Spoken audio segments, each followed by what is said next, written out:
Alors, bonjour, mon nom est Geneviève Aubin.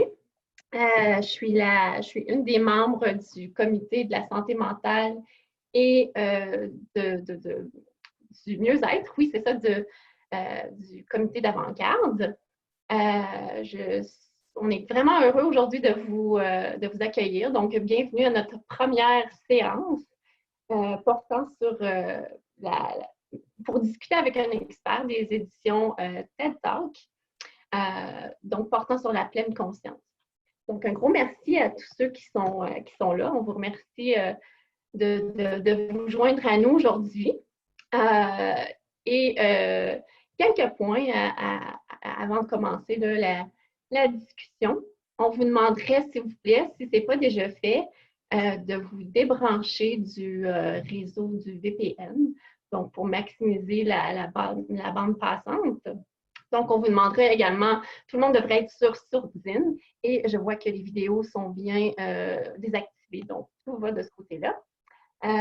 Ensuite, on a le plaisir aujourd'hui d'accueillir deux interprètes qui vont se partager le boulot aujourd'hui. Donc, merci à M. Paul et Mme Micheline pour faire la traduction visuelle de tout ce qu'on dit présentement.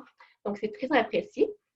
Si vous avez ce besoin-là, donc on vous recommande simplement de cliquer sur l'image de M. Paul. Et lorsque vous cliquez ou lorsque vous allez sur son image, trois petits points vont apparaître. Vous cliquez sur les trois petits points et vous le mettez c'est en anglais, je crois, malheureusement, on s'excuse. Donc, ça s'appelle pin vidéo, ce qui veut dire épingler l'image. Donc, vous ferez la même chose aussi avec Michel, puisque Paul et Michel vont se partager le travail. Donc, un gros merci à vous deux pour cette interprétation visuelle-là. Donc, on va faire la présentation d'une courte vidéo qui a été filmée à Montréal. Et puis, c'est ça, qui est d'une durée d'environ 13 minutes. Je vais vous présenter aussi, j'ai oublié de vous présenter Mario et Chantal, qui font partie vous les connaissez tous. Allô Chantal, et Mario se fait timide. Bonjour. Allô Mario, et c'est votre équipe exécutive, vous les connaissez bien, du comité d'avant-garde. Donc, Mario, lui, va s'occuper, si vous avez des problèmes techniques durant la session, vous avez des questions, vous pouvez vous référer à Mario. Donc, c'est notre expert technique. Et donc, j'ai aussi la chance d'avoir Frédéric avec nous, qui est la présidente du comité de la santé mentale et du mieux-être d'avant-garde. Oui, pardon. Donc, Frédéric, merci. Donc, voilà. Et puis, oui. Donc, on va procéder au visionnement d'une vidéo. Je crois que Mario, si tu pouvais mettre le lien, si on devrait être capable, on a fait plusieurs tests et tout devrait bien fonctionner.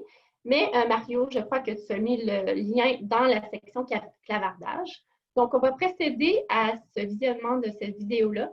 Je disais bien, oui, que c'était une vidéo qui s'est tenue à Montréal et qui est d'une durée d'environ 13 minutes. Donc, portant sur la pleine conscience.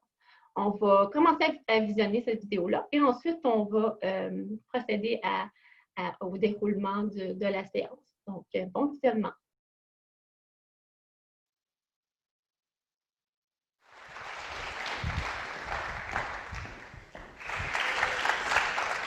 Alors, bonjour tout le monde, moi c'est Félix. Si jamais les lumières ferment, ayez pas peur, je vais essayer de continuer dans le noir pareil, mais je vous garantis rien. Moi, ça va être bien simple, je vais commencer par une petite énigme, puis ensuite on va essayer de la résoudre ensemble, ça va finir par une question, puis ensemble, c'est ça, on va essayer de trouver la réponse. Donc ça va comme suit. Par un jour de pluie, un moine bouddhiste nommé Mai désirait aller prendre une marche. Il ne voulait pas mettre ses souliers parce qu'il désirait sentir la pluie sous ses pieds, alors il faisait juste sortir comme ça, mais il amenait quand même son parapluie. Sur le chemin de sa marche, il rencontra son maître, le maître beau. Maître Beau, parapluie à la main et souliers aux pieds, fut surpris de voir le moine Maille sans ses souliers et lui demanda « Maille, pourquoi n'as-tu pas mis tes souliers? » C'est alors qu'à ce moment-là, le moine confus n'a pas trop compris pourquoi le maître lui demandait ça et lui répondit « Et mes maîtres, de quelle main portez-vous votre parapluie? » Donc, l'énigme, c'est assez simple, ça s'appelle l'énigme du parapluie. Ce qui est intéressant avec cette énigme-là, c'est que c'est une histoire vraie qui m'a été racontée par un moine bouddhiste. Suite à cette énigme-là, suite à cette discussion-là, le maître est retourné étudier 11 ans, en solitude, puis en silence dans un temple bouddhiste, sans parler à personne. La question est, Maître Beau, de quelle main portez-vous votre parapluie? Puis voici les choix de réponse.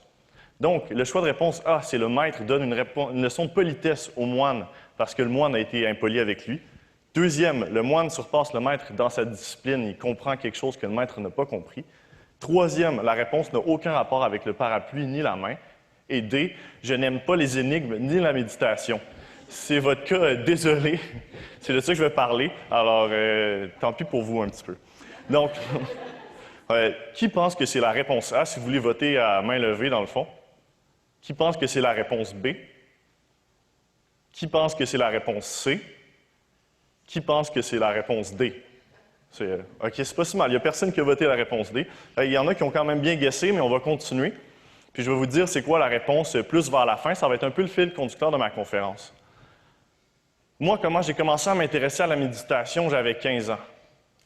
On deal tout avec le stress puis la période de crise d'adolescence différemment, mais moi, à la place de me lancer, d'être rebelle ou de faire des fugues, j'ai décidé de devenir moine bouddhiste.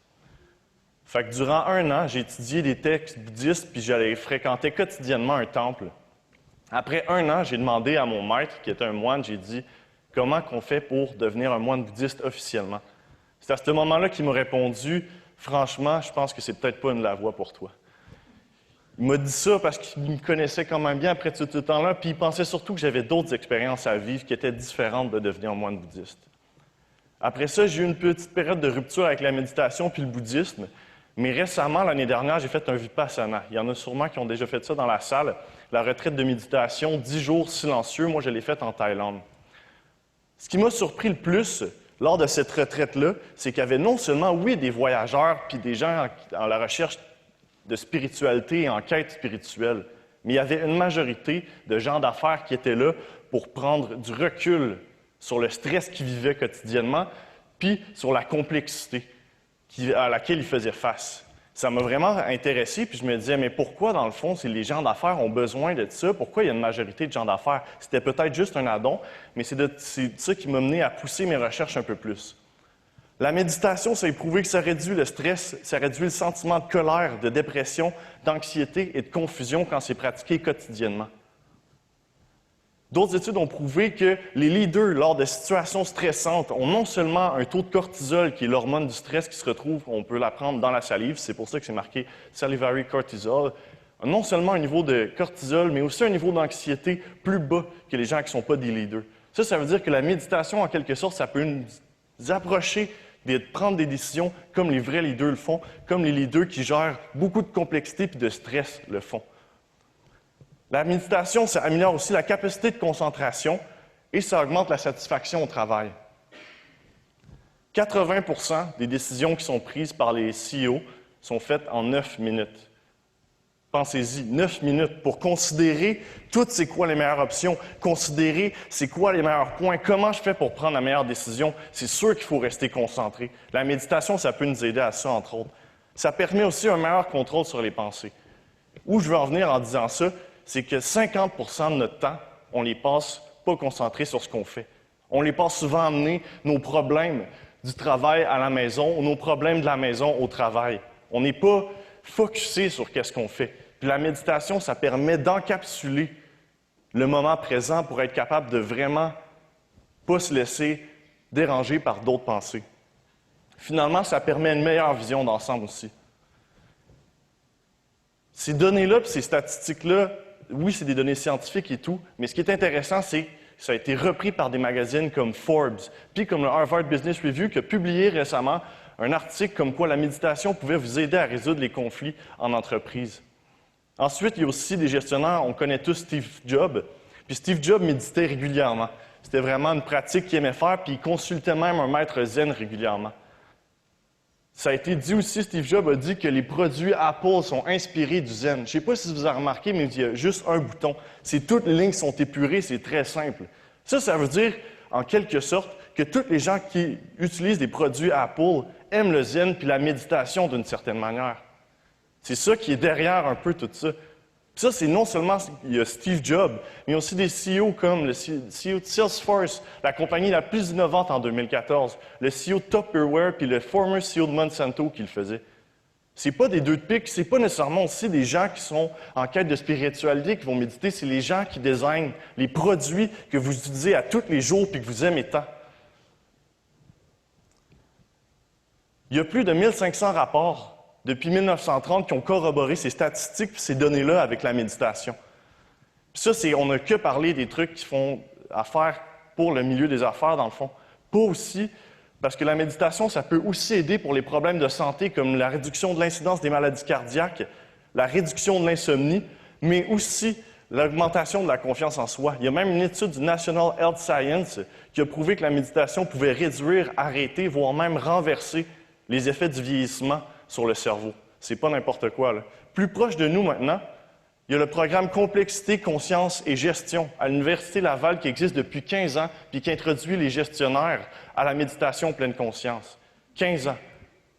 Puis depuis tout ce temps-là, ces gens-là, ils font encore face à des préjugés, puis ils font encore face, il y a toujours un travail à faire, même si on réussit à changer la vision de plusieurs personnes. J'aime vraiment bien cette citation-là. Dit, je ne me ferai pas pousser des rastas, je ne veux pas sentir le patchouli. C'est drôle parce que quand je parle de méditation, c'est souvent la réaction que j'ai. J'ai l'impression que quand j'en parle aux gens, les gens me perçoivent comme le gars qui est en haut, là, assis avec un chandail tie-dye puis les cheveux longs. Ou encore que les gens, ils perçoivent un peu ça comme presque, pas une maladie, mais quelque chose qui est un peu bizarre, tu sais, comme si le gars, il y avait quelque chose qui ne fonctionnait pas trop avec lui. On considère qu'entraîner notre corps quotidiennement, c'est important. Pourquoi on ne considérait pas qu'entraîner notre esprit, ça le serait? Ça vous dit tous quelque chose d'un esprit sain dans un corps sain? Ça veut dire quoi un esprit sain pour vous? Est-ce que ça veut dire de laisser comme errer sans fin ou comme faire 50% de notre temps pour réfléchir à ce qu'on est en train de faire? C'est encore plus bizarre quand on considère que la méditation, il y a des études qui ont prouvé que ça pouvait aider l'innovation en organisation. Une étude taïwanaise a montré que la méditation aide à améliorer l'intérêt puis l'ouverture à l'apprentissage, ce qui influence directement l'innovation en organisation puis la performance organisationnelle. La pétrolière Shell a basé tout un programme innovant que sur la méditation et des techniques de méditation. La pétrolière Shell, c'est pas non plus des compagnies comme Lolé qui seraient plus proches du yoga ou d'autres types de méditation comme ça.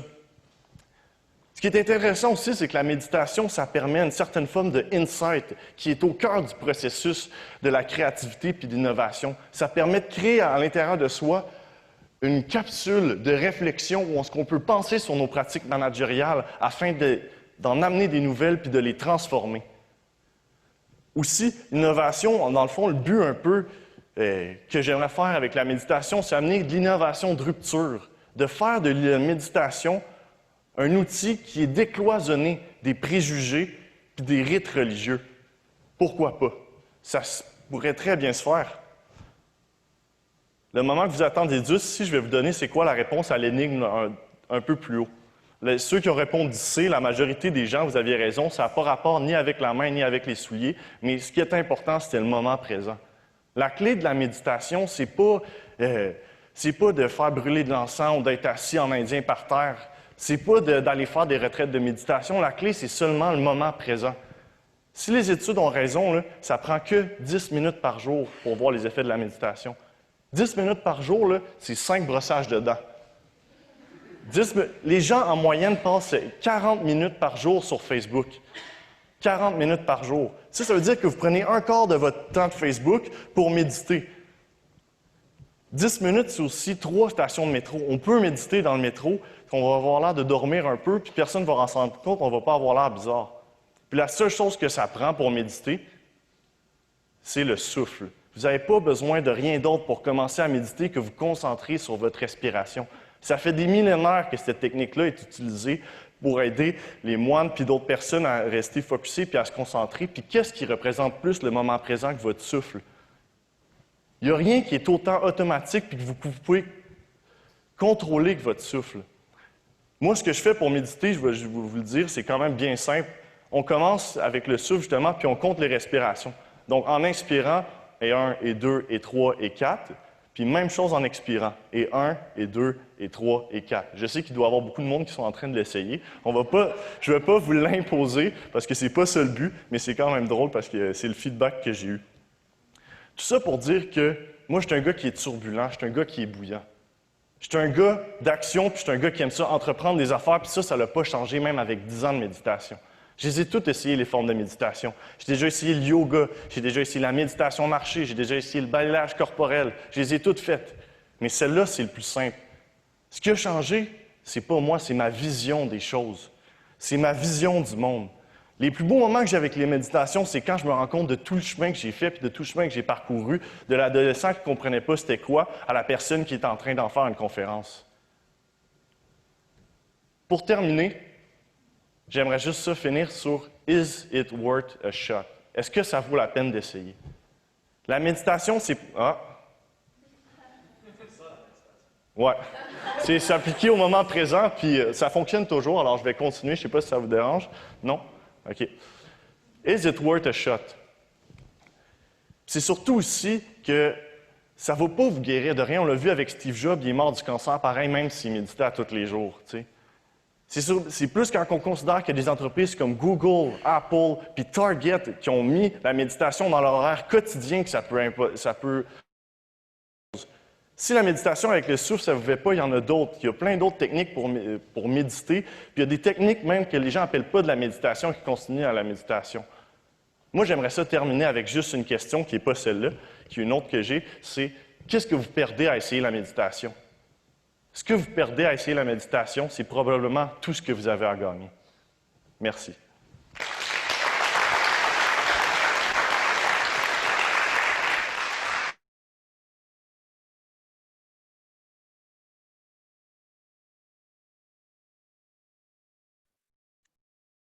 Alors, bon retour. Qu'est-ce que vous avez pensé de cette vidéo-là? Est-ce qu'il y en a des gens qui aimeraient, qui auraient des commentaires ou des questions par rapport à cette vidéo-là qu'on vient juste de voir sur la pleine conscience? Et peut-être demander si vous avez des questions, peut-être d'utiliser, il y a une fonction dans Zoom qui est de lever la main. Donc, je crois, et moi, je suis incapable de le voir parce que je suis animatrice, mais je crois que c'est en dessous des participants. Vous devriez avoir une option pour lever la main. Ou vous pouvez aussi poser vos questions, bien sûr, dans la boîte de clavardage. Donc, est-ce qu'il y aurait des questions ou des commentaires par rapport à ce qu'on vient de voir?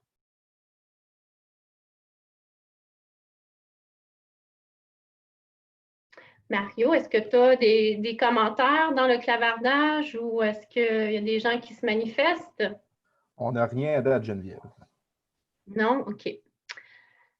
Bien, dans le fond, qu'est-ce qu'on voulait, le but de la séance d'aujourd'hui, on voulait vous proposer, la pleine conscience, c'est plus que la méditation, bien évidemment. Donc, on voulait vous donner des outils concrets pour pratiquer la pleine conscience sur une base régulière, dans la vie de tous les jours. Donc, ma collègue Frédéric va enchaîner avec notre invité spécial d'aujourd'hui, avec la présentation. Et on a quelques mises en situation à vous faire part, donc pour faire suite à la vidéo. Donc, à toi, Frédéric. Oui, c'est parfait, merci. Je veux vous présenter en fait donc Sylvie Lee. C'est notre invitée spéciale aujourd'hui, donc notre experte de la pleine conscience. Sylvie Lee est une gestionnaire et spécialiste en gestion de changement axée sur la personne et elle est praticienne de la pleine conscience. Donc Sylvie, si tu veux mettre ta vidéo, je ne sais pas si tu l'as déjà mis. Ah oui, OK, je ne te voyais pas. Mais là, je te vois. Bon. Donc, pour vous expliquer juste un petit peu la prochaine partie de notre événement. Donc, nous, le comité, on a rédigé 3 mises en situation. Des mises en situation qui probablement vont parler à beaucoup de gens. Et puis, en fait, on va lire les mises en situation et puis je vais demander une ou quelques questions à Sylvie. Elle va un peu nous expliquer comment la pratique de la pleine conscience pourrait nous aider dans ces situations-là. Donc, bonjour Sylvie, ça va bien? Oui, bonjour Frédéric, et puis merci beaucoup de m'avoir invitée. Je suis très honorée d'être ici avec vous aujourd'hui. Je voulais aussi vous dire qu'au fur et à mesure que nous discutons, ma collègue Shruti va mettre dans le chat si jamais nous faisons une référence soit à une attitude, un attribut ou une attitude que nous pratiquons en pleine conscience ou un livre ou encore des ressources, elle va s'assurer de les mettre dans le chat. Mais figurez-vous que si vous n'avez pas le temps de le retenir ou les consigner, on m'a dit, Frédéric pourrait le confirmer, qu'après la rencontre, il y aura donc un courriel qui sera envoyé avec toutes ces ressources-là. Oui, exact. On va envoyer un courriel, c'est ça, dans les prochains jours après l'événement pour un peu consolider tous les outils, les liens et tout que tu vas partager aujourd'hui. Donc, je veux aussi rappeler à tout le monde que l'événement est enregistré aujourd'hui. Donc, on voulait le dire au début, mais on a oublié. Donc, on voulait vous rappeler que l'événement d'aujourd'hui est enregistré. Puis, on va le mettre sur le compte YouTube d'Avant-Garde. Et puis, ça va être partagé avec les membres plus tard, après l'événement. Donc, voilà. Donc, pour commencer, je vais lire la première mise en situation et puis on va commencer un peu la discussion avec Sylvie. Donc, la première mise en situation est celle-ci. Je suis une employée du gouvernement qui n'a jamais été appelée à faire une présentation auparavant. Récemment, j'ai préparé une présentation PowerPoint pour ma directrice portant sur un de mes projets. Et elle veut maintenant que je l'accompagne à un des comités exécutifs pour présenter mon projet. Mon expertise est en majorité dans la gestion de projet et je me retrouve maintenant face à un défi. L'excitation commence à monter car c'est une superbe opportunité, mais le stress commence aussi à monter à mesure que je ressens la pression de vouloir bien faire. La journée de la présentation, je suis très nerveuse et quelques minutes avant mon tour, mon cœur commence à battre extrêmement vite. Je commence à suer plus que d'habitude et tout d'un coup, j'ai un blanc de mémoire, ce qui déclenche un sentiment de panique en moi. Donc, dans cette situation-là, Sylvie, comment est-ce que la pratique de la pleine conscience pourrait m'aider? Comment est-ce que ça pourrait m'aider une semaine avant? Comment est-ce que ça pourrait m'aider un jour avant? Mais surtout, pendant mon moment de panique, juste avant la présentation. Merci beaucoup, Frédéric. Comme je l'avais mentionné lorsque j'ai pris conscience des questions la première fois, je pense que vous avez vraiment très bien fait votre choix de questions et puis ce sont des questions très pertinentes et des situations aussi très réelles parce que je les ai en effet vues et pratiquées durant donc mes années d'expérience et travail.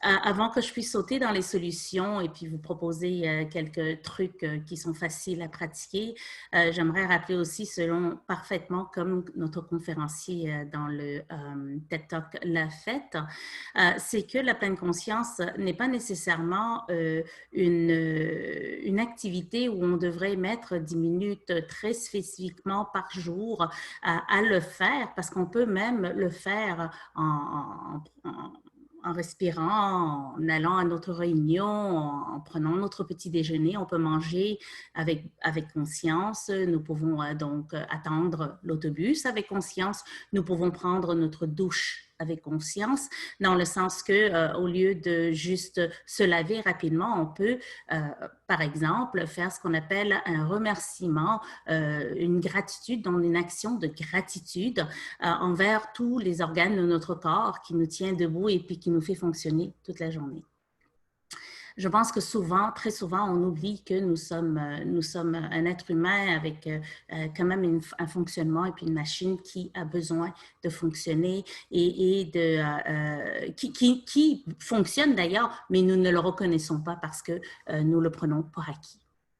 Alors, je vais revenir avec la mise en situation que tu m'as donnée. J'aime beaucoup le fait que tu me dis, écoute, je suis une gestionnaire de projet et c'est mon domaine. Donc, dans un premier temps, la présentation a été préparée par toi-même. Tu es experte dans le domaine du sujet et la directrice a eu assez confiance pour dire, écoute, comme tu es expert, ben, c'est toi qui m'accompagne. Donc, si tu me dis une semaine auparavant, qu'est-ce qui me manquerait là-dedans? Ben, je te dirais que plus tu pratiques donc une espèce de repos d'émotion et puis de réaliser que l'expert dans la matière du sujet à discuter, c'est toi qui l'as mis sur pied. Tu pratiques donc la pleine conscience pour la confiance de soi, de prendre des respirations et puis de ne pas se douter de soi parce que nous sommes les pires critiques de nous-mêmes, n'est-ce pas? De dire, écoute, je sais de quoi je parle, ça fait 2 ans que je suis sur le projet, je connais les différentes parties de la présentation.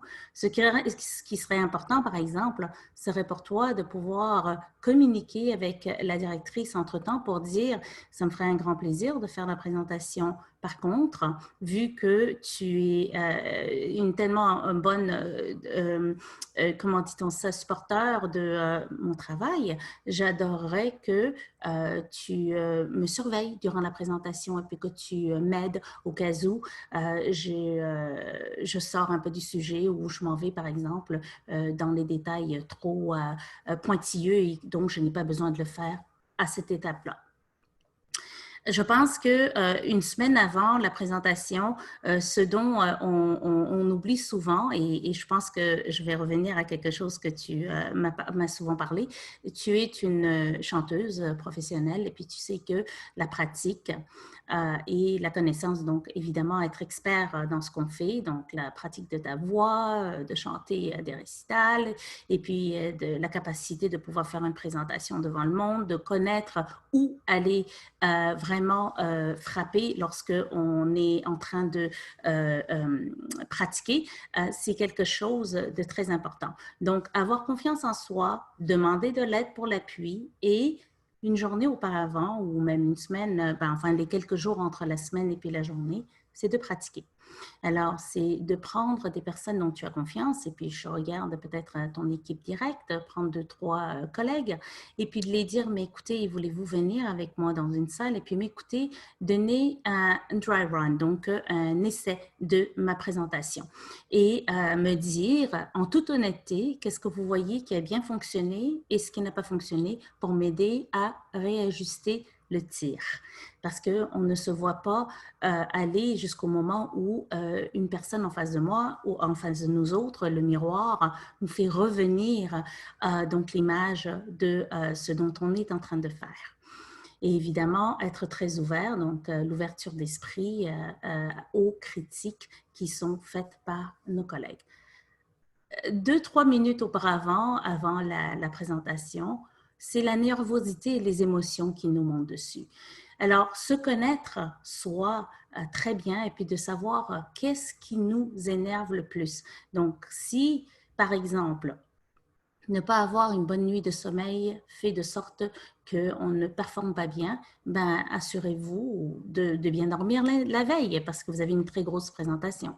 Si, par exemple, cette présentation est en après-midi, alors je vous explique que moi, dans mon cas, je performe très bien le matin, mais quand on a une présentation l'après-midi, je fais tous mes efforts pour ne pas, par exemple, prendre un trop gros lunch, pour ne pas me mettre dans une situation où le corps va s'en aller d'un bord et puis l'esprit dans un autre. Donc, m'assurer de ces choses-là déjà enlève la moitié du stress.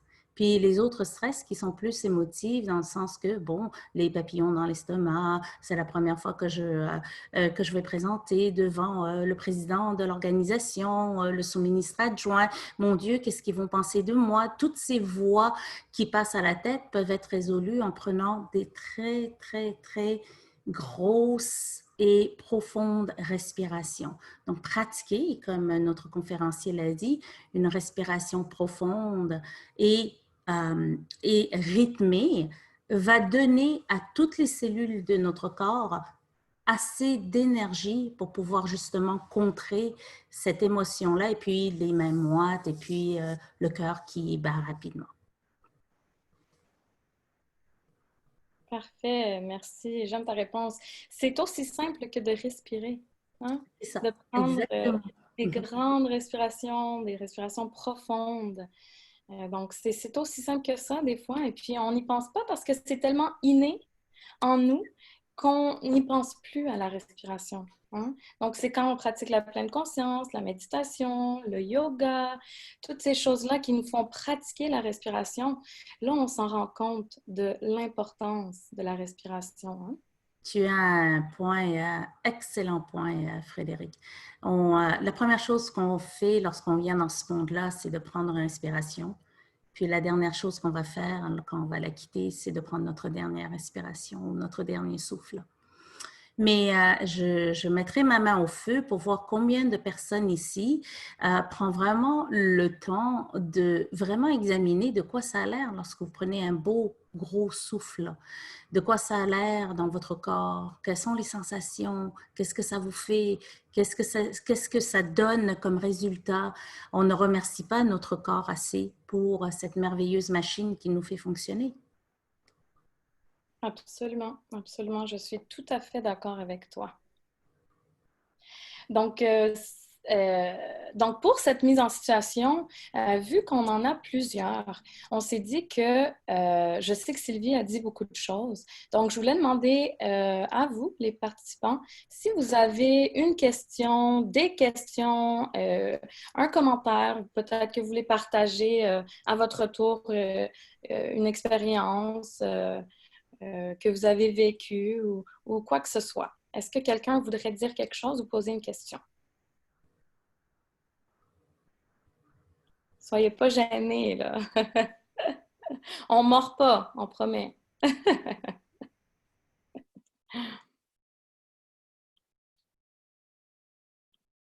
Bon. Si je peux me permettre, en attendant, je ferai un petit aparté. Chantal, ici, qui vous a écrit en privé certaines personnes parce que selon votre nom, je ne retrouve pas votre information dans la liste de présence de l'événement. Donc, si vous pouvez bien regarder dans le chat si je vous envoie un message et m'envoyer votre adresse courriel, comme ça, je vais pouvoir vous faire suivre l'information après. Merci. Et j'ai Carole qui a levé la main. Et si tu peux parler, Carole, tu peux te unmuter. Allô, moi j'avais une question pour Sylvie parce que j'ai vu donc comme ta biographie, tu as comme 20 ans d'expérience avec le changement de carrière et tout ça. Puis pour moi, ça fait 6 ans que je suis au centre de pension avec SPAC. J'ai monté dans l'organisation, mais j'ai resté vraiment en pension. Puis même que j'aime ça, je sais que je ne vais pas faire les prochaines 30 années juste en pension.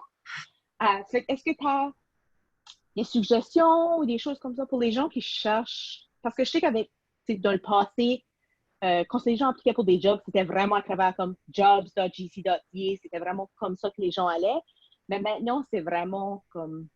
Il y a des résumés qui se passent, il y a GC Connect, il y a toutes sortes de sites où les gens peuvent appliquer maintenant. Est-ce que toi, tu as des suggestions avec ton expérience pour les gens qui cherchent un peu un challenge ou quelque chose de différent pour développer leur carrière? Absolument, c'est une superbe question. Je te remercie énormément. Puis ça a aussi un très bon lien avec la pleine conscience. La première chose que je te dirais, il y a deux choses qu'il faudrait s'assurer de faire à mon avis et puis basé sur mon expérience qui va pouvoir nous donner des résultats très positifs. La première, ce serait vraiment de commencer par soi. Ça va avec la pleine conscience. Je vois que vous me dites que vous aimez énormément le domaine dans lequel vous travaillez. Mais plus que de connaître le domaine dans lequel vous travaillez et que vous aimez, serait de pousser la découverte de c'est quoi vos forces, donc les dons que vous avez. Nous avons tous des dons, mais nous ne sommes pas parfaits dans tout.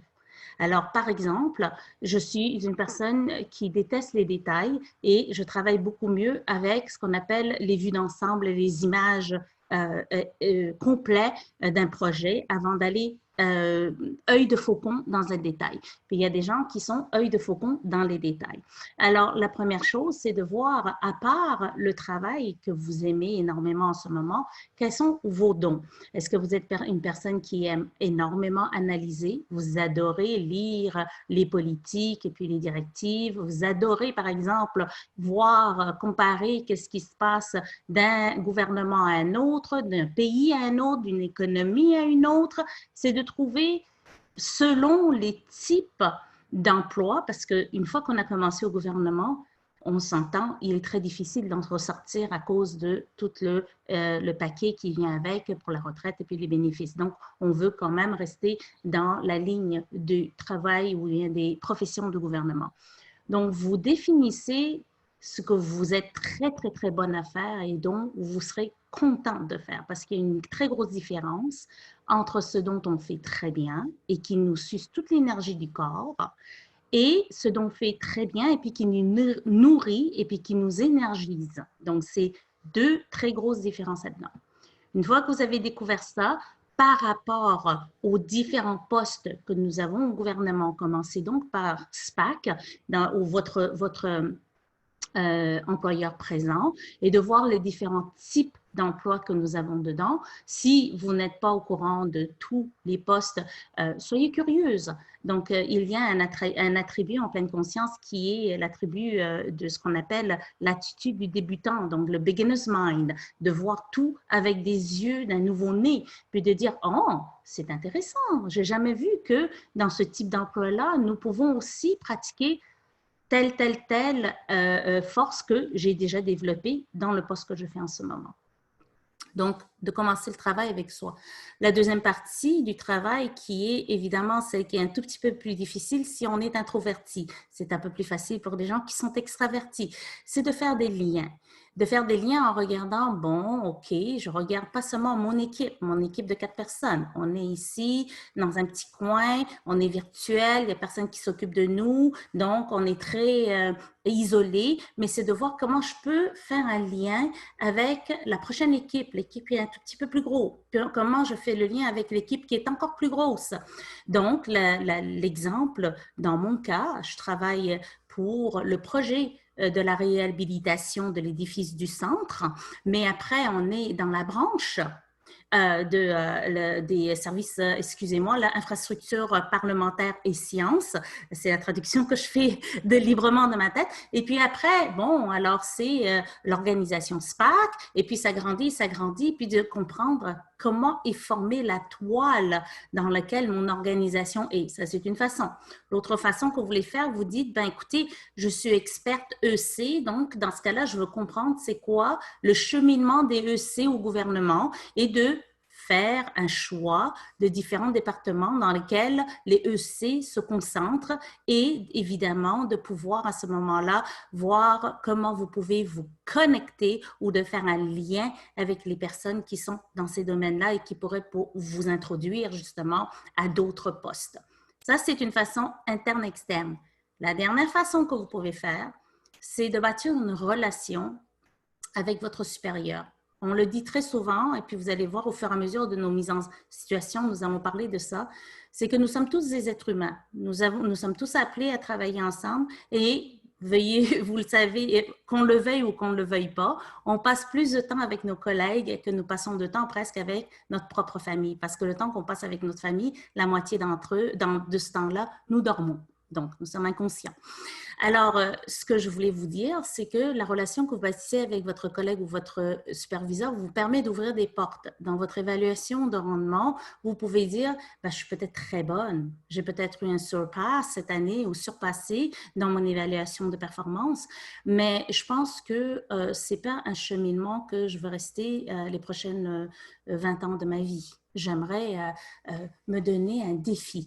Alors, et de voir et d'ouvrir la porte avec cette personne, voir s'il y a, par exemple, ce qu'on appelle des affectations à court terme, de 3 mois, 6 mois, qui vous donnent un petit goût de qu'est-ce que c'est ailleurs, qu'est-ce que c'est un autre projet, qu'est-ce que c'est une autre partie du ministère. Puis d'ailleurs, il y a un programme qui existe au gouvernement interministériel qui s'appelle le programme d'interchange, en anglais le interchange, où vous pouvez faire des ententes et puis vous restez quand même une employée de SPAC et vous pouvez aller ailleurs travailler avec une autre organisation. Et c'est comme ça que j'ai atterri à SPAC. J'étais employée avec Parc Canada, une agence, puis on a fait une entente interchange. Toujours dans le sens de peut-être que j'aimerais pas, peut-être que SPAC n'aimerait pas. Donc, on se donne quand même un petit, comment dit-on ça, là, une petite flexibilité pour pouvoir découvrir qu'est-ce qu'on aime. Alors, j'espère que ça vous va ou est-ce qu'il y a peut-être des précisions que je devrais apporter? Non, c'était beau, c'est juste j'ai rentré au gouvernement en 2014, puis ça fait 6 ans que je suis en pension, puis je sais que comme j'aime ça, mais le domaine ne laisse pas à la créativité autant, c'est un domaine très opérationnel. Fait que c'était plus ça que comme à un point que j'aime beaucoup qu'est-ce que je fais, mais que pour le développement de ma carrière et comme personne créative, il y a des limitations. Fait que c'était plus pour savoir comme les étapes à suivre, parce que je garde sur job dans GC.ca et tout ça, mais je sais qu'il y a beaucoup de choses qui se passent comme entre résumés et entre choses comme ça. Fait que c'était plus pour voir l'autre côté de ça, de ton opinion de ça. Fait que c'était parfait. Merci beaucoup. Ça me fait plaisir. Oui, merci Sylvie. Super bonne réponse. Tu rentres vraiment dans les détails. C'est bien, c'est bien. Donc, on a une autre question. Il y a une question dans la fenêtre du clavardage. Donc, comment fait-on lorsque notre personnalité, par exemple, est hyperactif, ce qui rend cet exercice difficile?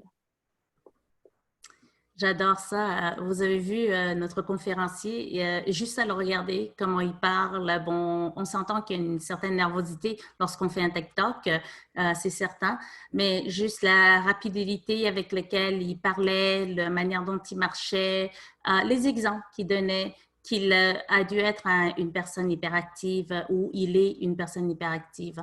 Je pense que le savoir déjà qu'on l'est est ce qu'on appelle déjà la bataille à moitié gagnée. Je suis une personne qui, ça ne se voit pas aujourd'hui parce que je travaille dessus, je suis une personne qui est extrêmement... je ne dirais pas hyperactive, mais dont les choses doivent être faites très, très, très rapidement. Donc, il y a un certain processus qui manque des fois avant que, entre la minute que l'idée rentre dans ma tête et puis la minute que c'est sorti, c'est que je ne prends pas le temps de réfléchir à ça et j'agis tout de suite. Alors, pour pratiquer à ça, c'est quelque chose d'extrêmement difficile de le faire et je vous le dis, je fais ça encore en ce moment, c'est de prendre des grandes respirations. Alors, il y a une citation que j'adore d'un auteur qui s'appelle Viktor Frankl, en français, en anglais c'est Viktor Frankl. Il a écrit un livre, L'homme à la quête du sens, je pense, je suis en train de faire une traduction libre, mais vous allez la voir dans le chat par Shruti. Il a une citation qui dit « Entre le stimulus et la réponse, il y a un espace ». Puis, dans cet espace se trouve notre liberté. Des fois, je dis notre liberté, notre pouvoir, c'est à vous de le choisir. Donc, quand on est hyperactif, on a tendance à sauter d'une idée à l'autre, on a tendance à sauter d'une solution à l'autre. C'est à nous, et je parle d'expérience là-dedans, c'est à moi de voir maintenant, est-ce que j'ai vraiment un gros besoin de sauter à répondre tout de suite? Est-ce que j'ai un gros besoin de ne pas écouter ou de ne pas faire mon focus en ce moment? Est-ce que je peux me permettre ça? Donc, j'ai commencé à me parler, j'ai commencé à physiquement prendre mes mains et les mettre soit proche de mon ventre, soit à l'arrière de ma main, de mon corps, et de physiquement me pincer et puis me dire, écoute, prends ta respiration en ce moment. Et puis des fois, après avoir pris 2 ou 3 grandes respirations, ben, l'influx a passé. J'ai vraiment pas eu besoin de dire quoi que ce soit. Et puis, la chose s'est, comment dit-on ça, résolue de manière magique parce que quand on a pris la grosse respiration et puis que les émotions ou bien l'excitation qui a monté dans le corps disparaît avec cette respiration-là. Donc, je ne sais pas si ça peut vous aider. Sinon, la deuxième chose, c'est que, pareil comme ce que notre conférencier a dit, si le balayage du corps ou d'autres pratiques sont difficiles, vous faites juste marcher et puis vous faites juste respirer. Donc, prenez le temps, sortez, marchez, respirez. Puis vous commencez par cette pratique-là et puis à un moment donné, vous allez voir, ça va devenir quelque chose d'habituel. Parfait. Merci, Sylvie. J'aime ça, moi, quand tu nous parles de ton expérience à toi. Je trouve que des fois, on se retrouve là-dedans, hein, donc dans ces situations-là. On a un peu passé par la même expérience. Donc, j'aime ça entendre tes expériences à toi. Parce que même si tu es experte, toi aussi, tu as dû apprendre à pratiquer la pleine conscience. Donc, c'est le fun d'entendre ça. Donc, je pense pas qu'il y a d'autres questions. Donc, je pense qu'on va pouvoir aller à la deuxième mise en situation. Et puis, s'il y a trop de questions et tout, puis on n'a pas le temps pour la troisième, on va peut-être juste continuer avec des questions après. On verra comment ça va être. Donc, la deuxième mise en situation est celle-ci. Lors de notre réunion d'équipe, notre gestionnaire soulève un enjeu et nous demande notre avis. On fait un tour de table et chacun propose une solution ou partage ses commentaires. Lorsque mon tour arrive, je propose une solution et un de mes collègues intervient tout de suite pour exprimer son désaccord. Ce n'est pas la première fois que cela arrive et donc je me sens personnellement visée, car ce collègue semble toujours avoir des commentaires, disons, négatifs lorsque c'est à mon tour d'exprimer mes idées. C'est à ce moment-là que je décide que je vais prendre le temps d'avoir une discussion un à un avec mon collègue. J'aimerais mettre les choses au clair, mais surtout, j'aimerais simplement lui dire comment je me sens.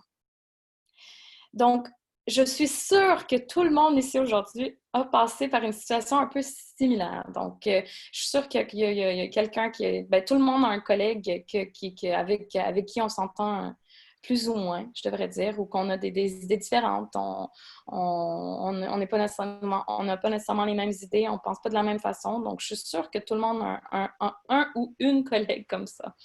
Donc, dans cette situation-là, Sylvie, comment est-ce que la pratique de la pleine conscience pourrait m'aider? Encore une fois, une très bonne question. Alors, ça va vous paraître drôle, mais je vais vous le dire, ça m'est passé beaucoup, beaucoup plus tôt, quelques dizaines d'années auparavant, au début de ma carrière. Et non, je ne me suis pas retenue. Alors, je n'ai pas fait la bonne chose que tu as faite aujourd'hui, qui est de penser à prendre ton collègue de côté pour discuter de la chose. Alors, je n'ai pas écouté la citation de Viktor Frankl, qui entre le stimulus et la réponse, il y a un espace. J'ai perdu donc ma liberté et j'ai rétorqué à la personne durant la rencontre. Alors, ça peut causer beaucoup de problèmes parce que nous avons beaucoup d'émotions qui se passent en ce moment lorsque ces choses-là se passent. Donc, une des choses que tu fais et que j'ai vraiment apprécié dans l'histoire, c'est que tu as décidé, ça suffit, il va falloir qu'on se parle et tu le fais de manière privée et tu ne le fais pas devant tout le monde. Donc, le MRI en anglais, qui est le Most Respectful Interpretation, en français, ce serait l'interprétation la plus respectueuse, est une des pratiques que nous faisons dans la pleine conscience et évidemment dans l'intelligence émotionnelle. C'est de donner un doute, donc de donner un doute à n'importe quoi, de donner un doute à notre interprétation, à n'importe quoi qui nous a été donc présenté. Alors, prendre le collègue de côté et de discuter, c'est d'ouvrir, de donner cet espace-là, d'ouvrir les voies de communication pour apprendre plus, n'est-ce pas? Donc, on a parlé un tout petit peu tout à l'heure de l'attitude du débutant. L'attitude du débutant de dire, bon, ben, peut-être que. Une des choses que je me souviens toujours, c'est que on a tous des tics, hein? Donc des petits tics et puis des choses qui nous tracassent, qui sont ce qu'on appelle des tics qui ne sont pas conscients. On le fait automatiquement. Alors, il y a des gens qui peuvent nous rappeler, par exemple, d'autres personnes. Je vous donne un exemple. Moi, si quelqu'un me rappelle mon frère, parce que j'ai une relation un peu spéciale avec mon frère, sa façon et sa personnalité est un tout petit peu différente. Et il y a beaucoup de choses qu'il fait dont, dans ma perception, je trouve ça agaçant. Donc, si quelqu'un me rappelle mon frère, veut ou veut pas, même si la personne ne m'a rien fait de mal, je risque d'avoir inconsciemment des réactions qui me remontent à la surface et de répondre dans des rencontres. Et évidemment, la pratique de la pleine conscience, c'est de se rendre compte de ça. De faire un peu ce qu'on appelle de la métaphysique, s'éloigner un tout petit peu de notre corps et puis de dire, hey, pourquoi à chaque fois que quand Guy parle, ça m'énerve, puis j'ai l'impression qu'il m'attaque, j'ai l'impression qu'il n'aime pas les femmes qui ont des cheveux roux, par exemple, ou des femmes. On a toujours, on se dit plein d'histoires dans notre tête et on ne sait pas c'est quoi la vérité tant qu'on ne fait pas une vérification. Alors, aller rencontrer la personne avec ce qu'on appelle une attitude de débutant et de commencer à bâtir une relation. D'habitude, on n'a pas tendance à vouloir bâtir une relation avec les gens qui nous touchent à des endroits émotionnels dont on n'est pas très confortable avec. Donc, on essaye de les éviter. On n'a pas ce qu'on appelle les atomes crochus hein, pour s'entendre. Donc, faire l'effort, découvrir qu'est-ce qui se passe, d'écouter leur version de l'histoire, investiguer et puis leur donner votre version de perception. Évidemment, c'est important de dire selon moi, selon ce que je perçois, sans attaquer l'autre personne, parce que c'est toujours une perception. Hein. On ne dit pas qu'il y a une seule perception. La perception est quelque chose de très personnel. Donc, comment je perçois le monde et comment tu perçois le monde a énormément de variations et on doit toujours être consciencieux de ça. La deuxième chose, c'est le lâcher-prise, qui est une autre attitude de la pleine conscience. Pourquoi lâcher-prise? Parce qu'il y a vraiment un très peu pourcentage du monde qui ont probablement qui ont souffert et puis qui ont littéralement, qui sont malheureux et qui ont littéralement des maladies difficiles à gérer psychologiquement et puis ils peuvent venir avec certains commentaires et qu'on veut faire attention avec. Et puis, ce que je peux vous dire, c'est à peu près 2% de la population aurait ça, qui sont cliniquement reconnus. Mais à part de ça, 98% d'entre nous ne venons pas avec aucune méchanceté dans le monde, dans notre journalier, à notre quotidien.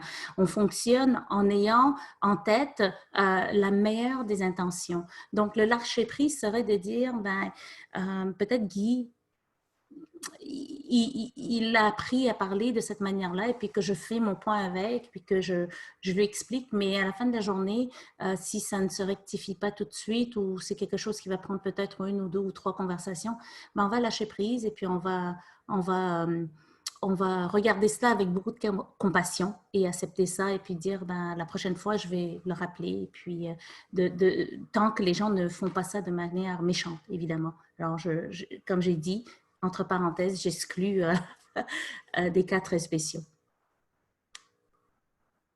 Oui, merci. Écoute, on a déjà une question pour toi dans le chat, dans le clavardage, je devrais dire. Il n'y a pas de problème. Donc, je lis la question et puis je te laisse répondre. Donc, lors d'une réunion, la réponse m'arrive quelques minutes plus tard, alors qu'on a passé à un autre sujet. Avez-vous des suggestions? Vous voulez dire la réponse à ma question, à une question que vous avez posée lors de la réunion, alors que, ok, laissez-moi rephraser ça. Vous voulez dire que la personne a pris un petit bout de temps à répondre à votre question et le reste de la réunion a déjà avancé au prochain point de l'agenda. Est-ce cela? Oui, on a dit oui. Parfait. Il ou elle. Alors, il y a, moi, ce que je vous dirais, il y a dans la composition en général de tout le monde, dans tous les groupes, des gens qui sont très extravertis et des gens qui sont très introvertis. Les personnes introverties, j'en ai épousé un, donc je peux vous en parler. Je peux vous dire que c'est très difficile de faire affaire avec quand je suis une personne extrêmement extravertie. Ce sont des gens avec lesquels, je vous donne un exemple, lorsque j'ai un argument avec mon mari, c'est moi qui parle. Je parle, et puis j'arrête quelques secondes, j'attends qu'il y ait une réponse, il n'y a rien qui sort. Puis ça va sortir peut-être 2 heures plus tard parce qu'il aurait ruminé tout ce que j'ai offert comme matériel de discussion, alors que 2 heures plus tard, j'ai déjà mis l'affaire dans une boîte et puis j'ai continué avec ma vie pour faire autre chose. Alors, moi, ce dont j'ai comme conseil à vous donner, c'est que ça nous arrive très souvent dans une rencontre où on a des personnes qui prennent du temps à répondre. Il y a des gens qui prennent le temps de devoir processer toute l'information que vous leur offrez. Et c'est important pour ces gens-là de faire un point, de dire, écoutez, je vous ai entendu et j'ai de quoi à proposer. Donc, il y a plusieurs façons de le faire.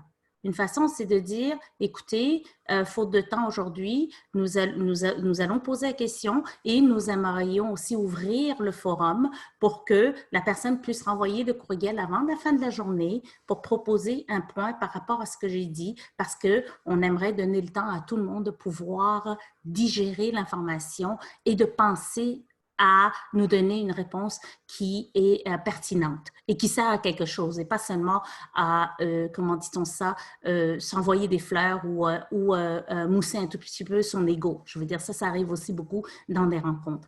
Alors, c'est de passer un tout petit peu de temps à découvrir un tout petit peu la personnalité de tout le monde autour de la table. On ne le fait pas assez souvent. On n'en prend pas assez soin de déterminer cela. Alors, si ça nous énerve que ces réponses-là arrivent 2 points plus tard, ben, on va y penser à un peu comment on peut établir et à donner d'autres moyens que ces personnes-là puissent au moins participer et nous offrir leur feedback, donc leur rétroaction. Mais si c'est quelque chose dont ça dépend, c'est quoi l'objectif de la question? Est-ce que c'est quelque chose que vous aimeriez que ça ne se passe plus? Dans ce cas-là, peut-être préparer la personne à votre question avant la rencontre. Est-ce que ça répond à votre question, JC?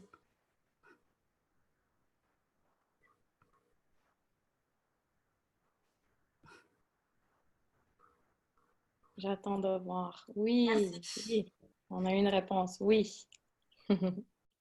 Bon, mais c'est parfait. Donc, il est 2 heures et puis on a jusqu'à 2h30. Je me demandais si Sylvie, on voulait faire la mise en situation numéro 3 puis prendre peut-être juste un peu moins de temps avec cette situation-là ou si on voulait ouvrir à d'autres personnes, s'ils ont des commentaires, des questions. Je ne sais pas s'il y en a d'autres, s'il y a quelqu'un qui veut poser une autre question. Je vais attendre quelques secondes. Votre mise en situation numéro 3 parle de l'évaluation de rendement et je pense que c'est très important de le traiter. Oui. Je vais m'assurer de ne pas prendre trop de temps à répondre et puis laisser de l'espace pour les questions. Est-ce que ça te va? Oui, ça me va, ça me va. Puis écoute, ça se peut que je t'interrompe. Je t'en prie. Très flexible. Si jamais, on n'a pas beaucoup de temps. Donc, c'est parfait. Écoutez, on va passer à la mise en situation numéro 3. Donc, je vais vous lire ça. Donc, voici la mise en situation. Ces temps-ci, la situation à la maison et au travail est très difficile. J'ai des enfants et un mari qui demandent mon temps et mon attention, et ma mère qui est malade et dont je dois m'occuper, qui reste aussi chez nous. Je me sens coupable de ne pas pouvoir passer autant de temps que je voudrais avec eux. Je me sens aussi coupable de ne pas être là pleinement pour prendre bien soin de ma mère. J'ai énormément de stress, tout autant à la maison qu'au travail. Je me sens pas mal débordée et très émotionnelle, mais j'essaie tout de même d'accomplir mes rôles aussi bien que possible. La vie continue, comme on dit. La période des évaluations de rendement de fin d'année s'approche à grands pas et j'appréhende énormément la discussion avec ma gestionnaire portant sur ma performance annuelle, car je sais que ma performance n'a pas été aussi bonne que l'année précédente. Donc, voilà la mise en situation. Sylvie, je te laisse répondre, en fait, encore une fois, comment est-ce que la pratique de la pleine conscience pourrait m'aider dans cette situation-là? Merci beaucoup, Frédéric. J'entends le mot culpabilité. La culpabilité est un sentiment très, très profond et je pense que c'est quelque chose que nous connaissons tous et toutes, parce que, nous sommes des professionnels et puis deux, nous avons traversé un cursus de vie, nous avons vécu, nous avons fait des études, nous sommes allés secondaire au collège, à l'université, nous avons eu des bonnes notes, nous avons eu nos diplômes, après nous avons commencé à travailler, on a eu des reconnaissances, donc on s'est toujours, comment dit-on ça, donné énormément de troubles pour se forcer et puis pour être reconnu. Et la minute que quelque chose arrive, on se sent coupable, qu'on ne soit pas capable de le donner à ce niveau-là. On se sent coupable de ne pas être une bonne mère, on se sent coupable de ne pas être une bonne fille, on se sent coupable de ne pas être une bonne femme, et ainsi de suite. Donc, un bon employé, une bonne personne qui travaille pour la communauté, sa communauté, etc. Une chose qu'on oublie très souvent, c'est qu'on est 100% une personne. Et on a tendance à siloiser et à nous découper en plusieurs morceaux. On se découpe, on est la mère, ça c'est un morceau, on est la fille, on est un autre morceau, on est la femme, on est un autre morceau, on est la spécialiste au travail, on est un autre morceau, on est la présidente de tel comité que je fais d'œuvres bienfaisances pour la communauté, on est un autre morceau, etc., etc., etc. Sauf que si vous commencez à mettre ces morceaux ensemble, ça ne nous donnerait pas un 100%, là, ça va nous donner un 400%. Et ça, à un moment donné, ça se remplit et puis il n'y a plus de place. Donc, une des choses qu'on pratique dans la pleine conscience, c'est l'acceptation. L'acceptation qu'il y ait des limites à ce qu'on peut faire. L'acceptation qu'à un moment donné, je suis humaine parce que c'est pas parce que je me suis donnée comme une machine qu'à un moment donné, je vais toujours fonctionner comme une machine parce que ça brûle. On n'est pas une machine. Alors, l'acceptation se fait aussi par le fait qu'on ne peut pas le faire seul. Il faut donc sortir la main et puis de dire, écoute, j'ai besoin d'aide. Donc là, dans la situation, dans la mise en contexte ici, si j'entends très bien la directrice, c'est leur deuxième cycle. Donc, ces gens-là au travail savent avec qui ils font affaire. Ils connaissent très bien la personne, ils savent que la personne est très performante. Et si vous avez une très bonne gestion de rendement, ou cycle de gestion de rendement, vous savez que nous avons des revues de mi-cycle. Et nous avons aussi ce qu'on appelle jamais de surprise lorsqu'on arrive soit à la revue ou soit à la fin parce qu'un rendement, c'est ce qu'on appelle quelque chose de continu. Donc, les conversations sont à deux voix. Donc, l'employé doit parler avec sa directrice et la tenir au courant de ce qui se passe. Alors, moi, quand je ne peux pas fonctionner 100% au travail, parce que je suis, vous le voyez, d'origine chinoise, je dois m'occuper de mes parents. Et mes parents sont extrêmement exigeants parce qu'ils ne parlent ni français ni anglais. Et donc, ils vivent pas très loin de chez moi, à 2-3 maisons. Ils sont très âgés. Mon père a 90 ans. Et ce sont des personnes qui fonctionnent avec la philosophie de Confucius. Alors, c'est de m'assurer que quand ils ont besoin de moi, j'ai une capacité de dire oui. Alors, à qui puis-je dire non dans une situation entre mes parents et puis ma patronne? C'est de dire oui à mes parents et puis de me tourner à ma patronne pour dire, je suis désolée, je peux donner mon 100% de tel temps à tel temps, mais pour cette semaine ou cette journée, je dois prendre soin de mes parents. Et puis de bâtir cette relation où la directrice n'est pas surprise que cette année, entre le mois de juin et de août, il y a eu un petit relâche, une petite relâche, parce qu'il y a eu d'autres choses dans ma vie qui sont arrivées et qui ont interrompu donc la cadence de mon rendement. Parce que à la fin de la journée, ce sont des humains qui nous évaluent. Et vous le savez, je n'ai pas besoin de vous le dire. Vous savez, c'est pour ça que c'est beaucoup subjectif à l'opposé de l'objectif. Donc, c'est de bâtir ces relations, d'être clair, d'être honnête. Puis, très important, c'est de lâcher prise et d'accepter. D'accepter quoi? D'accepter que l'année passée, j'ai eu surpassé à mon évaluation de rendement et que cette année, j'aurais eu rencontre au lieu de surpasser. Et je pense que c'est des gros coups sur nos égos. Mais à la fin de la journée, on a rencontré nos objectifs et on a été clair et puis on a été par-dessus tout une très bonne fille, une très bonne mère et puis une très bonne épouse. Donc, je pense que c'est d'avoir la capacité de pouvoir jongler tout ça et puis de se donner un petit arrêt lorsqu'on peut se le donner.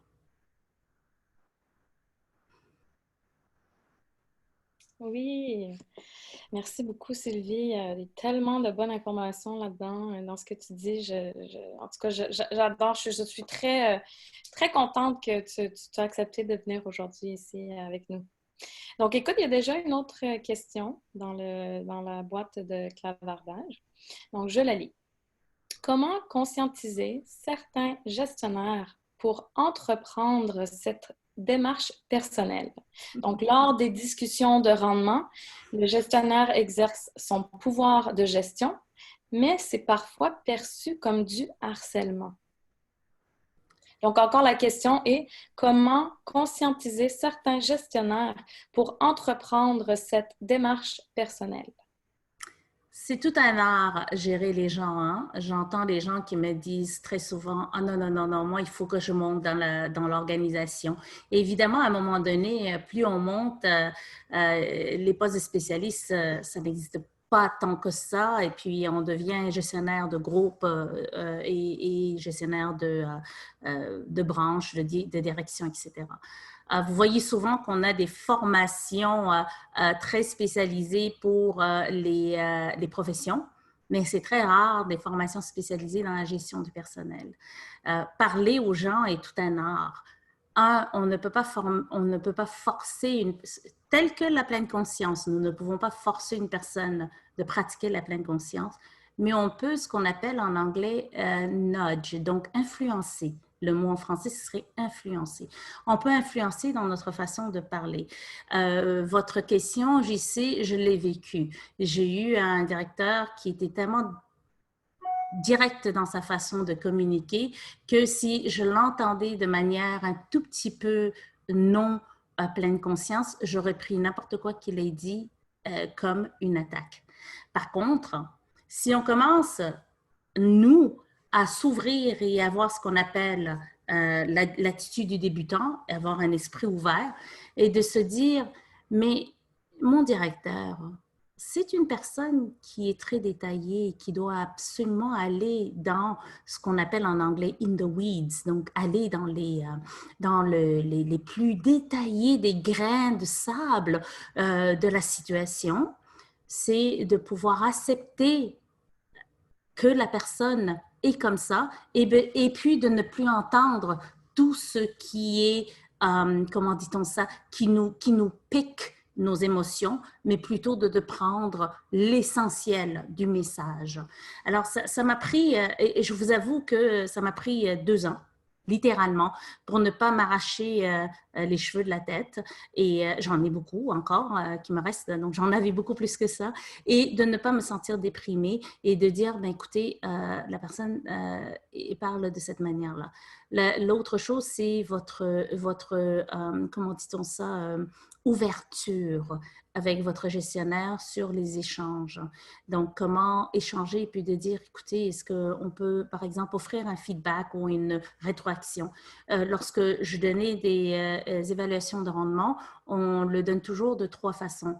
Un, c'est je t'en prie, parle-moi de comment ça a été cette année, notre relation entre toi et moi, Frédéric, et puis entre toi, Frédéric, et moi et notre table ou notre groupe. Et l'autre, à la fin, la dernière étape, c'est est-ce que tu me permets maintenant, je vais t'offrir ma perception de quelque chose, de qu'est-ce qui s'est passé cette année. Et de toujours, évidemment, revenir sur qu'est-ce qui a été super et qu'est-ce qui peut être fait différemment. On ne dit pas voilà ce qui s'est mal passé parce que ce sont des leçons apprises. On le sait, on est tous des êtres humains, on le sait que ça s'est mal passé. Mais alors, si j'ai à le refaire cette année exactement au même moment, qu'est-ce que je ferais de différent pour que ce soit une réussite? Et on aurait probablement toute une différente façon, comment dit-on ça, tout un différent résultat à récolter. Oui, absolument. Je crois que comme tu as dit tout à l'heure, la communication est un art. Hein? C'est surtout quand on travaille avec toutes sortes de personnalités, comme tu disais, hein? On n'est pas toutes pareilles. Et donc, la communication, c'est la même chose. On ne communique pas de la même façon. Et donc, des fois, comme tu disais, il faut accepter et en même temps prendre conscience comment, je voudrais dire, le style de personnalité de la personne avec qui on interagit. Et puis, ça peut nous aider à comprendre un peu plus pourquoi cette personne me parle comme ça ou des commentaires. Absolument. Je vais te donner un exemple, Frédéric, que tout le monde va s'y reconnaître. Quand je suis dans l'auto avec mon mari, je l'entends dire « Non, mais il a appris à conduire où, là, cette personne? Pourquoi il ne met pas son clignotant? » Puis il n'a pas vu 3 kilomètres auparavant là, qu'il fallait que cette voie est fermée et puis qu'il fallait déjà s'y prendre et puis se mettre un tout petit peu d'avance. Alors, c'est une personne extrêmement introvertie, analytique et planificatrice, mon mari. Une personne qui sait très bien quelle est la meilleure route à prendre et il va tourner comme il faut et puis il va tourner probablement assez de temps pour pouvoir se sauver 5 secondes. Moi, ça ne m'arriverait pas. Je vais tourner dernière minute. Oups, j'ai oublié de tourner, donc je vais tourner. Alors, quand il se met à critiquer les autres conducteurs, il les critique par rapport à son niveau d'atteinte et à son niveau de conduite. Il fait attention aux gens sur la route, les autres personnes ne le font pas. Donc, ça l'énerve. Alors, nous, quand on regarde les gens autour de nous, on s'attend à ce que les gens nous traitent de la même manière dont nous, on se perçoit d'être traités. Alors, il faut faire attention. Les autres personnes aussi ont la même chose. Donc, si vous vous posez cette question-là, les autres personnes se posent toutes les mêmes questions. Et on n'en aura pas une de façon globale ou comment dit-on ça, générale de le faire. Ça devient une façon très personnalisée de regarder les choses pour ne pas prendre rien personnel. Sinon, ça devient des insultes tout le temps, des agressions tout le temps. Absolument, absolument. Et puis, je crois que le point qu'il faut bien comprendre, c'est que ça commence avec nous. On veut souvent que les autres changent, mais ça commence avec nous. T'as 20 sur 20, Frédéric. J'ai bien appris de toi, Sylvie. Hein? Écoute, il y a une autre question dans le clavardage, je vais la lire pour toi. De ce que je comprends, la culpabilité peut être productive en ce qui a trait au changement de comportement. Cependant, la honte est toxique à l'esprit humain. Comment peut-on changer notre perspective de la honte vers la culpabilité? Cette question entend que la culpabilité peut être représentée par l'expression « j'ai fait quelque chose qui va à l'encontre de mes valeurs ». Au contraire, la honte peut être représentée par le commentaire je suis une mauvaise personne. Donc, encore une fois, la question est, donc, cependant, la honte est toxique à l'esprit humain. Oh, pardon, c'est pas la question. Comment peut-on changer notre perspective de la honte vers la culpabilité? Mon Dieu, Geoffroy, vous me posez une question très profonde. Je ne sais pas, je vais être très honnête avec vous, je ne sais pas comment le répondre comme ça, à brûle pour point. Laissez-moi y réfléchir et puis je pourrais peut-être vous composer une réponse et puis l'envoyer. D'un premier abord, une honte a peut-être rapport avec quelque chose qui nous a suivi, une blessure qui nous a suivi aussi, qui fait de sorte que nous n'avons pas nécessairement le courage de pouvoir entreprendre les prochains pas, alors qu'une culpabilité nous, comment je peux dire ça, nous retient, mais n'est pas nécessairement un arrêt aussi fort de ne pas commettre cette prochaine étape disons, de notre cheminement vers quelque chose de se détacher avec ce qui s'est passé. Donc, je vais être très honnête avec vous, Joshua, je ne rentre pas nécessairement d'habitude dans ce type de conversation-là qui fait cette différence de cette nuance. Je vais aller regarder un petit peu et je vais réfléchir pour pouvoir vous répondre. Je suis désolée et je vous remercie. Oui, bien, c'est parfait. Donc, je vais juste faire un rappel que Chantal, donc si vous trouvez Chantal dans le chat, vous pouvez lui envoyer un message dans la boîte du clavardage pour lui envoyer votre courriel. Parce qu'on a dit au début, je crois qu'il y a des gens qui ont manqué ce bout-là, on a dit au début qu'on va faire un suivi par courriel après. On va vous envoyer tous les outils, les liens et puis les méthodes que Sylvie a mentionnées aujourd'hui. Donc, si la personne qui vient poser la question, donc Joshua Soucy, si tu voudrais envoyer ton courriel à Chantal pour qu'après, peut-être que Sylvie pourrait répondre à ta question et t'envoyer un courriel seul. Donc, voilà. J'espère que ça vous va. Donc, encore une fois, c'est Chantal dans le chat pour envoyer vos courriels. Donc, je suis consciente du temps. Il est 14h18, donc il nous reste environ 12 minutes. Donc, je vais laisser la place à ma collègue Geneviève Aubin. Elle va vous expliquer un peu, en fait, on a rédigé quelques questions, je crois 3 questions, juste pour avoir votre opinion sur l'événement et tout, le déroulement de ça. Donc, en fait, je te laisse la place, Geneviève, pour expliquer puis pour lire les questions. Merci. Bien, merci aux deux, Frédéric et Sylvie. Moi, Sylvie, si j'ai un commentaire à faire, je suis déjà en pleine conscience en te regardant et en voyant ta photo d'arrière-plan. C'était très paisible. Donc, merci d'avoir mis cette belle photo-là. C'était très inspirant. J'adore les rocheuses. Donc, on a un petit questionnaire, seulement 3 questions. C'est très rapide, simplement pour avoir vos rétroactions. Donc, je vais lancer le sondage qui va apparaître à votre écran. Et je vais lire les questions pour ceux peut-être qui pourraient avoir des besoins, d'autres besoins. Là, je vais lire les questions en haute voix. Donc, l'invitée, Sylvie Lee, était intéressante et connaissait bien le sujet traité. Donc, assez facile, oui, non ou je ne préfère pas répondre. La deuxième question, souhaiteriez-vous participer à un événement semblable à nouveau? Oui, non ou je ne préfère pas répondre. Et là, je voudrais juste vérifier, oui, OK, les questions, les résultats rentrent. Donc, je voulais juste m'assurer que tout le monde voyait bien les questions. Et la troisième question, vous pouvez sélectionner plus qu'une réponse. Lesquels ou lequel des sujets suivants aimeriez-vous que l'on aborde prochainement? Donc, on a l'exercice physique, l'alimentation, la motivation, l'inclusion, la gestion du stress, l'art de prendre des risques, le changement et l'équilibre vie personnelle et travail. Ou toutes ces réponses. Donc, je vais laisser quelques minutes encore pour assurer que tout le monde a bien répondu.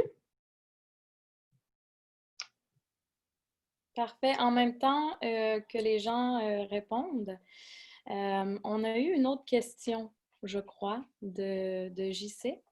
Donc, Sylvie, si tu veux remettre ta caméra, je crois que c'est une question pour toi, encore une fois. Donc, je vais la lire pour toi. Est-ce que cette démarche est différente si on est d'une autre origine?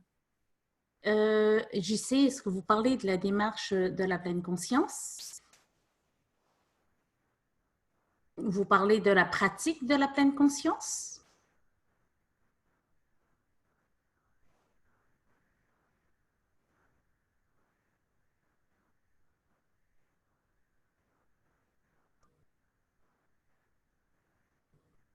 Donc, la démarche, encore une fois, est-ce que vous voulez dire la démarche de la pleine conscience, de pratiquer la pleine conscience ou...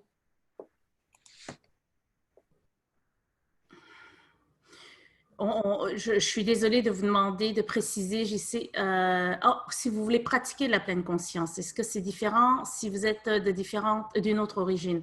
Écoutez, la pleine conscience, de ce que je comprends, je vais vous raconter un tout petit peu donc, le background. La pleine conscience est basée sur des pratiques très, très, très anciennes, qui sont des pratiques hindoues. Et un professeur américain qui s'appelle Jon Kabat-Zinn, il y a à peu près une cinquantaine d'années, est allé prendre cette pratique à l'Extrême-Orient et puis l'amener aux États-Unis et comment dit-on ça, présenter sous une lentille médicale, parce que Jon Kabat-Zinn est un médecin neurologique, je pense un psychiatre ou un médecin neurologique. Je m'excuse, ne me citez pas dessus, je pense que c'est un neurologue.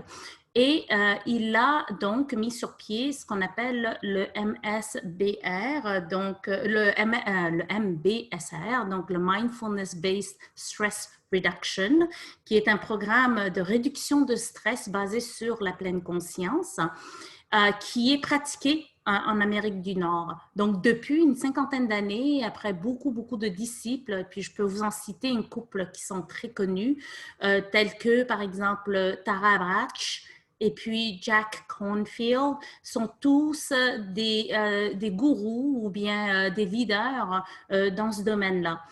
Est-ce que vous pouvez le pratiquer si vous êtes d'une différente origine? Absolument. Écoutez, je suis chinoise, un de mes amis est africain, j'en ai une autre qui est maghrébine et musulmane et elle le pratique.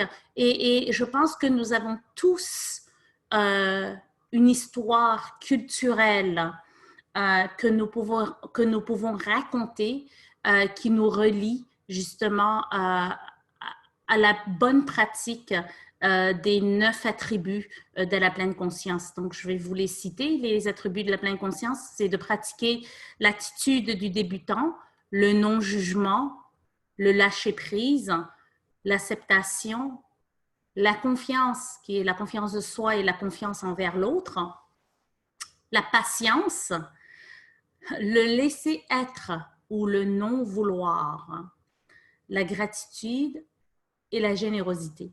Alors, ces 9 attributs, d'ailleurs, si vous les regardez, sont presque universels, ou je dirais même universels, dans toutes les cultures, toutes les langues et puis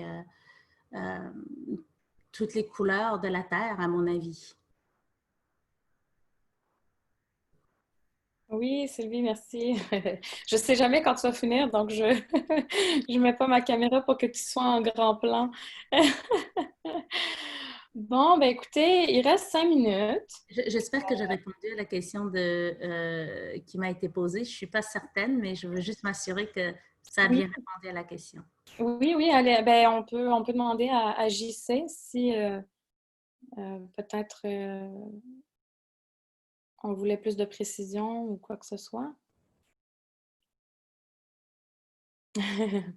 Donc, ça dit oui, je dois y penser.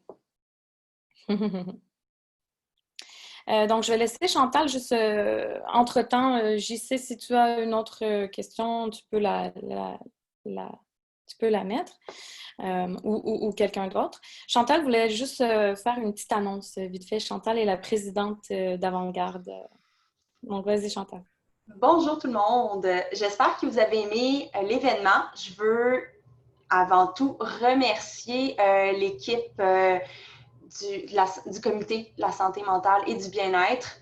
Merci Sylvie d'avoir été là, d'avoir pris le temps pour nous, pour nos membres. C'est vraiment apprécié. Puis, j'en profite, JC, tu as posé plusieurs questions. Je crois que tu fais partie de ceux ou celles, pardon, que je n'ai pas son courriel. Donc, si tu veux me l'envoyer pour que je puisse te faire suivre le reste des informations. Et j'en profite pour tous ceux et celles qui sont membres Avant-Garde ou, en fait, qui font partie de SPAC, Service public approvisionnement Canada. Qu'on a envoyé il y a bientôt 3 semaines un sondage mi-année. Donc, un petit questionnaire de 5 minutes. Si vous ne l'avez pas rempli encore, il est encore ouvert. Donc, on va mettre le lien dans le courriel qu'on va vous envoyer. On apprécierait vraiment. On est presque, il nous en manque peu à 200 répondants. Donc, c'est vraiment génial. On apprécie beaucoup votre support là-dedans. Puis, c'est tout. Je voulais juste vous remercier d'avoir été là. Je remets la parole à Frédéric, peut-être pour le mot de la fin. Oui, merci. Ben, écoutez, moi, j'aimerais dire merci aux interprètes d'être ici aujourd'hui et puis de faire, comment dire, de nous donner l'occasion de faire des événements comme ça plus inclusifs pour rejoindre plus de gens, surtout sur des sujets de la santé mentale et du mieux-être. On pense vraiment que c'est important d'inclure le plus de personnes possible. Je voulais aussi vous dire, je sais qu'on a fait la session complètement en français aujourd'hui. S'il y a des personnes qui sont bilingues, on va aussi refaire la séance, mais complètement en anglais. Avec Sylvie encore. On n'a pas de date encore, mais on va le confirmer et l'envoyer sous peu. Donc, c'est ça. Je voulais aussi remercier encore une fois donc, Sylvie. Et puis, oui, Margaret, oui, bonjour. Est-ce que vous avez une question? Oui, j'ai une question. Oui. Un commentaire, vraiment. Désolée, je n'avais pas participé. Si like very, what do you call it, hands-on, because I was actually working on some priorities in the meantime. I tapped into the French one because of my wanting to ensure that my French, etc., hearing conversations in French. Et je trouve ça tellement utile. Je bien comprendre l'information, la question que vous avez posée quand même, vraiment, c'est des bons questions de tout le monde. C'est une session qui m'a plu beaucoup. And so I really wanted to just come on and take the time to mention that.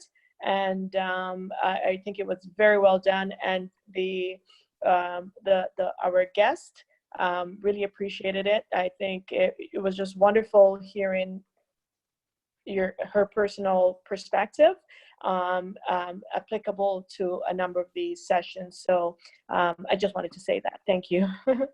Oui, merci Margaret. Donc, pour les gens qui ne parlent pas français, Margaret, en fait, elle voulait pratiquer son écoute de la langue française. Donc, elle a mis, en travaillant, elle a mis notre vidéo et puis elle a écouté. Donc, elle a trouvé ça bien. Ça lui a fait pratiquer son écoute de la langue française. Donc, merci beaucoup Margaret. On a eu d'autres commentaires aussi dans la boîte de clavardage. Des gros merci à Sylvie et à l'équipe. Et comme vous entendez mon chien, je crois qu'il nous dit merci aussi. Donc, c'est bien, c'est ça. Il est 2h30. On va vous laisser partir. Merci encore à tous. Et puis, si vous voulez recevoir l'information, n'oubliez pas de mettre votre courriel dans le chat pour Chantal. On va laisser le Zoom ouvert quelques minutes après, comme ça, pour vous donner l'occasion d'envoyer le courriel. Merci beaucoup à tous encore une fois et puis à la prochaine.